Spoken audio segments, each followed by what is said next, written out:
Kumwaga manii kwa haraka pindi unapokuwa unashiriki tendo la ndoa, hasa katika raundi ya kwanza, huwa ni jambo ambalo linawatokea wanaume wengi, na sababu kubwa ambazo zinapelekea hali hii kutokea huwa ni matatizo ya kisaikolojia. Hii inasababisha wanaume wengi kufika kileleni. Na ni kwa nini? Ni kwa sababu watu wengi wanashiriki tendo la ndoa kwa mihemko.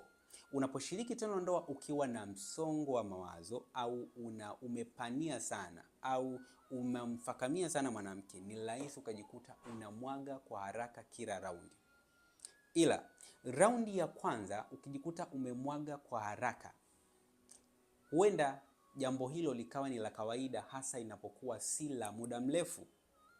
Mwanaume, kama ni mara yako ya kwanza kushiriki tendo au ndo ni muda mrefu umepita hujashiriki tendo, umekuja kushiriki tena, hili jambo linapotokea kwa mara ya kwanza huwa ni jambo ambalo ni la kawaida.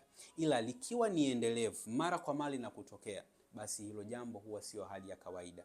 Sababu kubwa ambazo zinapelekea hali hii kutokea ni matatizo ya kisaikolojia. Unaposhiriki tendo ukiwa na hamu kubwa au umepania sana au ni mwanamke mpya, kuna uwezekano wa hali hii kutokea, na ndio sababu kubwa ambayo inapelekea hali hii kuwatokea wanaume.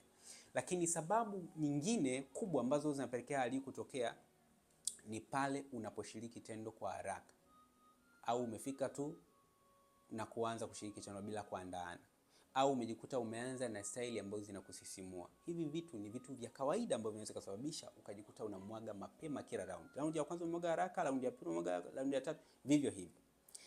Cha kufanya kama sababu ndo hizi zinazopelekea umwage mapema, jambo la kwanza kabisa, unatakiwa ukifika kwenye tendo la ndoa usianze na style inayokusisimua.